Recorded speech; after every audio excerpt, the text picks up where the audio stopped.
വയനാട് പുനരധിവാസ ഫണ്ട് തിരിമറി വിവാദങ്ങളിൽ നിന്ന് രക്ഷപ്പെടാൻ പുതിയ തന്ത്രവുമായി കോൺഗ്രസ്. ഭൂമി ലഭിക്കാത്തതാണ് നിർമ്മാണം വൈകാൻ കാരണമെന്നും കോൺഗ്രസ് സ്വന്തമായി ഭൂമി കണ്ടെത്തി വീട് നിർമ്മിച്ചു നൽകുമെന്നും കെപിസിസി നേതൃത്വം സർക്കാർ പദ്ധതിയുമായി സഹകരിക്കില്ലെന്നും നേതാക്കൾ വ്യക്തമാക്കി. ഫണ്ട് തിരിമറിയിൽ വ്യക്തമായ ഉത്തരം നൽകാതെയാണ് യൂത്ത് കോൺഗ്രസ് സംസ്ഥാന അധ്യക്ഷൻ രാഹുൽ മാങ്കൂട്ടത്തിൽ വാർത്താസമ്മേളനത്തിൽ പുതിയ വാദങ്ങൾ നിരത്തിയത്. നിർഭൻ ചക്രവർത്തി തയ്യാറാക്കിയ റിപ്പോർട്ട് കാണാം. അസിത, വയനാട് പുനരധിവാസ പ്രവർത്തനങ്ങൾക്ക് വേണ്ടി വീട് നിർമ്മിച്ചു നൽകാൻ പിരിച്ചെടുത്ത തുകയെ സംബന്ധിച്ച് വലിയ തരത്തിലുള്ള വിവാദമാണ് സംസ്ഥാനത്ത് കത്തിപ്പടരുന്നത്. ഇതിൽ വ്യക്തമായ ഉത്തരം പറയാൻ കോൺഗ്രസിനോ യൂത്ത് കോൺഗ്രസ് നേതൃത്വത്തിനോ കഴിയുന്നില്ല എന്നതാണ് ഏറ്റവും പ്രധാനപ്പെട്ട കാര്യം. ഇന്നത്തെ KPCC മീറ്റിംഗിന് ശേഷം പുതിയൊരു വിചിത്രവാദവുമായി നേതാക്കൾ രംഗത്തെത്തിയിട്ടുണ്ട്. ആ വാദം എന്ന് പറയുന്നത് സർക്കാർ ഭൂമി നൽകാത്തത് കൊണ്ടാണ് വീട് നിർമ്മിക്കാൻ കഴിയാത്തതെന്ന പുതിയ വാദമാണ് KPCC അധ്യക്ഷനും ഷാഫി പറമ്പിലും അടക്കമുള്ള നേതാക്കൾ മുന്നോട്ട് വയ്ക്കുന്നത്. പക്ഷേ ഏറ്റവും പ്രധാനപ്പെട്ട കാര്യം, ഈ സർക്കാരിൻ്റെ പുനരധിവാസ ടൗൺഷിപ്പ് പദ്ധതിയുമായി ബന്ധപ്പെട്ട രക്ഷാധികാരികൾ ഒന്ന് മുഖ്യമന്ത്രിയും മറ്റൊന്ന് പ്രതിപക്ഷ നേതാവ് VD സതീശനുമാണ്. രണ്ടുപേരെയും ചേർന്നുകൊണ്ട് തന്നെ മുഖ്യമന്ത്രി വിളിച്ചു ചേർത്ത യോഗത്തിൽ പ്രതിപക്ഷ നേതാവ് പങ്കെടുത്തിരുന്നു, ഈ സ്പോൺസർമാരും പങ്കെടുത്തിരുന്നു, DYFI അടക്കമുള്ള സംഘടനകൾ പങ്കെടുത്തിരുന്നു. അത്തരൊരു യോഗത്തിൽ പോലും പ്രതിപക്ഷ നേതാവ് ഉന്നയിക്കാത്ത പുതിയ വാദം ഈ വിവാദങ്ങളുടെ പശ്ചാത്തലത്തിൽ കോൺഗ്രസ് പുതുതായി ഉന്നയിക്കുകയാണ്. അത് സർക്കാരിനെതിരെ തിരിച്ചുവിടുക എന്നതാണ് അവരുടെ ലക്ഷ്യം. മാത്രമല്ല, ഈ ഫണ്ട് വിവാദത്തിൽ നിന്ന് തൽക്കാലം തടി തപ്പാം എന്ന തരത്തിലുള്ള ശ്രമവും കോൺഗ്രസ് നടത്തുന്നുണ്ട്. ഞങ്ങൾ ഒന്നാമത് തന്നെ സർക്കാരാണ് അതിൻ്റെ സ്ഥലം അലോട്ട് ചെയ്യേണ്ടത്. സർക്കാർ സ്ഥലം അലോട്ട് ചെയ്തില്ല. അപ്പം ഞങ്ങൾ സ്ഥലം കണ്ടെത്തേണ്ടതായിട്ട് തോന്നി. ഇല്ല, അതിനകത്തൊരു പശകുണ്ട് പ്രസിഡന്റ്. അത് കോമൺ ആയിട്ട് യോഗം വിളിച്ചിരുന്നു. VD സതീശനടക്കം പ്രതിപക്ഷ നേതാവ്, വ്യവസായികൾ, സംരംഭകർ ഇതിനുമായി സഹകരിക്കുന്നവരെ യോഗം വിളിച്ചു.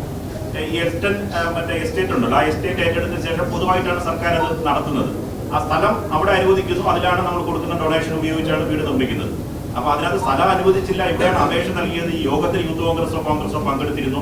അവിടെ പ്രതിപക്ഷ നേതാവ് എന്താ അഭിപ്രായമാണ് പറഞ്ഞത്? അപേക്ഷ മുഖ്യമന്ത്രിക്കും കൊടുത്തിട്ടുണ്ട്, ചുമതലയുള്ള മന്ത്രിക്കും കൊടുത്തിട്ടുണ്ട്. ഇപ്പൊ യൂത്ത് കോൺഗ്രസ് പ്രഖ്യാപിച്ച വീടുകളും ഈ സ്ഥലം കണ്ടെത്തുന്ന മുറക്ക് ആ വീടുകളും തീർച്ചയായിട്ടും നിർമ്മിച്ചു കൊടുക്കുന്ന കാര്യത്തിൽ ആർക്കും ആശങ്ക വേണ്ട, അതിനകത്ത് സംശയമില്ല. അപ്പോൾ പണം മുഴുവൻ അവർ ഗവൺമെന്റിലേക്ക് അടക്കുക, ഗവൺമെന്റ് ഇഷ്ടമുള്ളതുപോലെ ചെയ്യുക എന്നുള്ള രീതി വന്നപ്പോഴാണ് UDF സ്വന്തമായി തന്നെ കൊടുക്കാൻ ഉദ്ദേശിച്ച വീട് എത്രയാണോ, മുസ്ലിം ലീഗ് ഇതിനകം തന്നെ മാതൃകാപരമായിട്ട് തന്നെ സ്ഥലം കണ്ടെത്തി പ്രവൃത്തി ആരംഭിച്ചു. ഞങ്ങളിപ്പോൾ സ്ഥലം കണ്ടെത്തി അതിന്റെ പ്രവൃത്തി ഉടൻ ആരംഭിക്കും.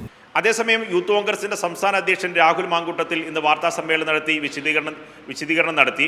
അതിൽ അദ്ദേഹം പറയുന്ന ന്യായം ഏകദേശം കോൺഗ്രസിന്റെ സംസ്ഥാന നേതാക്കൾ പറയുന്ന അതേ ന്യായവും വാദമുഖവുമാണ് യൂത്ത് കോൺഗ്രസിന്റെ സംസ്ഥാന അധ്യക്ഷന് നിരത്തുന്നത്.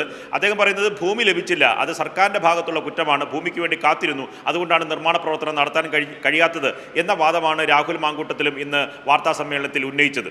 ഇപ്പം ഞങ്ങൾ ഭൂമി കണ്ടെത്തി, കോൺഗ്രസ് കണ്ടെത്തുന്ന ഭൂമിയിൽ യൂത്ത് കോൺഗ്രസിന് 30 വീടുകളും വയ്ക്കും.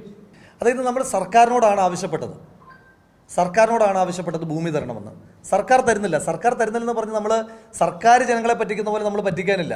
ഞങ്ങൾ അടുത്ത മാർഗത്തിലേക്ക് പോകണം. പക്ഷെ ഒരു കാര്യം ഓർക്കേണ്ടത് അസിത, ഈ വിവാദങ്ങൾക്ക് ശേഷമാണ് കോൺഗ്രസും യൂത്ത് കോൺഗ്രസും ഇത്തരം ഒരു വാദമുഖം മുന്നോട്ട് വയ്ക്കുന്നത്. മാത്രമല്ല, ഈ ഫണ്ട് പിരിവുമായി ബന്ധപ്പെട്ട് ഏകദേശം 88 ലക്ഷം രൂപ അക്കൗണ്ടിലെത്തി, യൂത്ത് കോൺഗ്രസിൻ്റെ അക്കൗണ്ടിലെത്തി എന്ന് പറയുമ്പോഴും ഫണ്ട് അങ്ങനെ മാത്രമല്ല എത്തിയതെന്നാണ് ഇവരുടെ പഠന ക്യാമ്പിൽ നേതാക്കൾ തന്നെ ഉന്നയിച്ചത്. കാരണം ബ്ലോക്ക് കമ്മിറ്റി പിരിച്ചെടുത്തിട്ടുണ്ട്, DCCകൾക്ക് ഫണ്ട് നൽകിയിട്ടുണ്ട്, ഒപ്പം തന്നെ വിദേശത്തു നിന്ന് ഫണ്ട് സ്വീകരിച്ചിട്ടുണ്ട്, വ്യക്തികൾ നൽകിയ ഫണ്ടുണ്ട്. പക്ഷേ യൂത്ത് കോൺഗ്രസിൻ്റെ അക്കൗണ്ടിൽ മാത്രം വന്ന ഫണ്ടിനെ കുറിച്ചാണ് രാഹുൽ മാങ്കൂട്ടത്തിൽ പറയുന്നത്. മറ്റ് ചോദ്യങ്ങൾ, മാധ്യമപ്രവർത്തകർ ചോദിച്ച ചോദ്യങ്ങൾക്കൊന്നും വ്യക്തമായ ഉത്തരം നൽകാൻ രാഹുൽ മാങ്കൂട്ടത്തിന് കഴിഞ്ഞിട്ടുമില്ല. അതുകൊണ്ട് വിവാദം അവസാനിക്കുന്നില്ല. DYFI എന്ന സംഘടന 100 വീടുകൾ 20 കോടി രൂപയാണ് പിരിച്ചെടുത്തത്. അത് സർക്കാരിന് കൈമാറി. അതിൻ്റെ ഭാഗമായി സർക്കാർ ടൗൺഷിപ്പ് നിർമ്മാണവുമായി ബന്ധ പ്രവർത്തനങ്ങളുമായി മുന്നോട്ട് പോകുന്നു. പക്ഷേ അതൊന്നും നടത്താതെ വെറും റീൽസും പ്രഖ്യാപനങ്ങളും മാത്രം ആയി നടന്ന യൂത്ത് കോൺഗ്രസും ഇപ്പോൾ അക്ഷരാർത്ഥത്തിൽ വെട്ടിലായിരിക്കുകയാണ്. അതിൽ നിന്ന് കരകയറാനുള്ള പുതിയ ശ്രമമാണ് അവർ ഇപ്പോൾ നോക്കുന്നത്. പക്ഷേ വിവാദം സംസ്ഥാനത്താകെ ജനങ്ങളുടെ ഇടയിൽ കത്തിപ്പടരുന്ന ഒരു അവസ്ഥ കൂടി കോൺഗ്രസ് വരും ദിവസങ്ങളിൽ അഭിമുഖീകരിക്കേണ്ടി വരും. അസിത. ശരി, നിർഭൻ ചക്രവർത്തിയാണ് വിവരങ്ങൾ നൽകിയത്.